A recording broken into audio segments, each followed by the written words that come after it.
ہے چلا جاتا ہے، غم میری بز میں آتا ہے چلا جاتا ہے، یاد طیبہ کی دلاتا ہے چلا جاتا ہے، غم میری بز میں آتا ہے چلا جاتا ہے، جب بھی گرتا ہوں چلی آتی ہے طیبہ سے مدد، کوئی آتا ہے اٹھاتا ہے چلا جاتا ہے، جب بھی گرتا ہوں چلی آتی ہے طیبہ سے مدد، کوئی آتا ہے اٹھاتا ہے چلا جاتا ہے۔ حضرات گرامی، بہت ہی خوبصورت انداز میں حضور شاہد میاں صاحب کی وجہ سے آپ نے کلام سماعت کی، نبی کی نعت آپ نے سماعت کی۔ یقیناً ہم سب بیٹھے ہوئے ہیں اور نبی کے عاشق ہیں، نبی کے غلام ہیں۔ میں چاہتا ہوں کہ دو تین مصرے آپ سامعین کی سماعتوں کے حوالے کر دو۔ جتنے لوگ یہاں پر بیٹھے ہیں ایک بار تو ہاتھ اٹھا کے بولتے ہیں یا رسول اللہ، یا رسول اللہ۔ جو ہے ایسے جینے کی دھن میں ہے۔ اب دیکھیے شاعر کی شاعری دیکھیے اور یہ دھن کا استعمال کہاں کیسے کیا انہوں نے۔ ہوشیار جو ہے ایسے جینے کی دھن میں ہے لیکن دیوانہ صرف مدینے کی۔ ہوشیار جو ہے ایسے جینے کی دھن میں ہے لیکن دیوانہ صرف مدینے کی دھن میں ہے، اور رندوں کی بھیڑ حشر میں کوثر کے آس پاس ایک جام ان کے ہاتھ سے پینے کی دھن میں ہے۔ رندوں کی بھیڑ حشر میں کوثر کے آس پاس ایک جام ان کے ہاتھ سے پینے کی دھن میں ہے، ایک جام ان کے ہاتھ سے پینے کی دھن میں۔ آخری مصرع، آخری شعر کہ انبر ہو مشک ہود ہو سندر ہو یا گلاب۔ ہوشیار جو ہے ایسے جینے کی دھن میں ہے لیکن دیوانہ صرف مدینے کی دھن میں ہے، انبر ہو مشک ہود ہو سندر ہو یا گلاب، ہر خوشبو مصطفیٰ کے پسینے کی دھن میں ہے۔ مشک ہود ہو سندر ہو یا گلاب، ہر خوشبو مصطفیٰ کے پسینے کی دھن میں ہے۔ حضور سید صاحب کی تشریف رکھتے ہیں، امام صاحب کی تشریف رکھتے ہیں۔ آپ کے حوالے سے 4 مصرے پڑھ دیتا ہوں بڑی تیزی کے ساتھ، اس کے بعد جناب قاری نسیم الخارجی کو آپ کے حوالے کرتا ہوں۔ تاج و حکومت اور نہ مسند کے ارد گرد، تاج و حکومت اور نہ مسند کے ارد گرد، کھو جائیں ہم مدینے کی سرحد کے ارد۔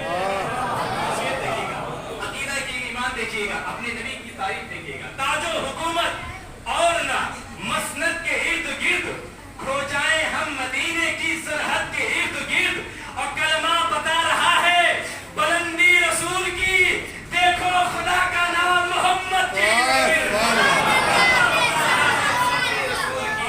کلمہ بتا رہا ہے بلندی رسول کی، دیکھو خدا کا نام محمد کے ارد گرد۔ پوری دنیا میں جہاں کہیں بھی مسلمان ہیں ان کے سینے میں دل ہے، اور اس دل میں عشق رسالت کا چراغ روشن ہے۔ ہر شخص یہ چاہتا ہے، رب کعبہ سے دعا کرتا ہے، اے باری تعالیٰ میری زندگی میں ایک مبارک گھڑی بخش دے جو ہم سرکار کے روضہ انور کے قریب جائے، سرکار کے روضہ انور کو ان گنہگار آنکھوں سے دیکھیں۔ 4 میں سے پڑھتا ہوں کہ ہر طرف بادیں بہاری ہے مدینے چلیے، ہر طرف بادیں بہاری ہے مدینے چلیے، فیض سرکار ہے جاری مدینے چلیے، ایک تصور ہی ذریعہ ہے وہاں پہنچنے کا، کتنی آسان سواری ہے مدینے چلیے، ایک تصور ہی ذریعہ ہے وہاں پہنچنے کا، کتنی آسان سواری ہے مدینے چلیے۔ بڑی تیزی کے ساتھ 1956 میں ہندوستان کی بہت بڑے شاعر اردو ادب کے نعتیہ شاعری کے حوالے سے جناب بیکر الصاحی کو کچھ لوگوں نے زہر دے دیا تاکہ وہ نعت لکھ نہ پائیں، نعت پڑھ نہ پائیں، لیکن اللہ رب العزت کی مرضی اور نعت پاک کی برکت یہ تھی کہ بیکر صاحب کو زہر کا اثر نہیں ہوتا ہے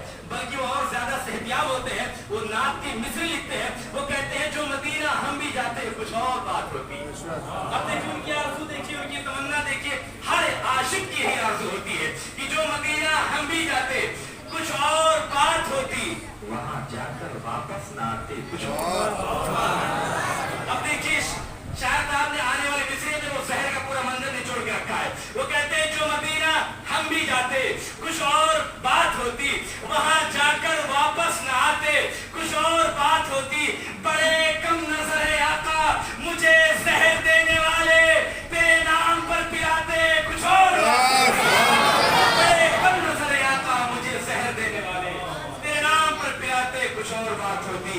یہ مست جھوکے جو ارم سے آ رہے ہیں یہی طیبہ ہو کے آتے کچھ اور بات ہوتی۔ بلبل باغ مدینہ جناب قاری نسیم القادری استاد دارالنظامیہ کو آپ کے حوالے کر رہا ہوں۔ وہ آئے تارکاری ساتھ محبت خراج عقیدت پیش میں نعرہ تکبیر، اللہ اکبر۔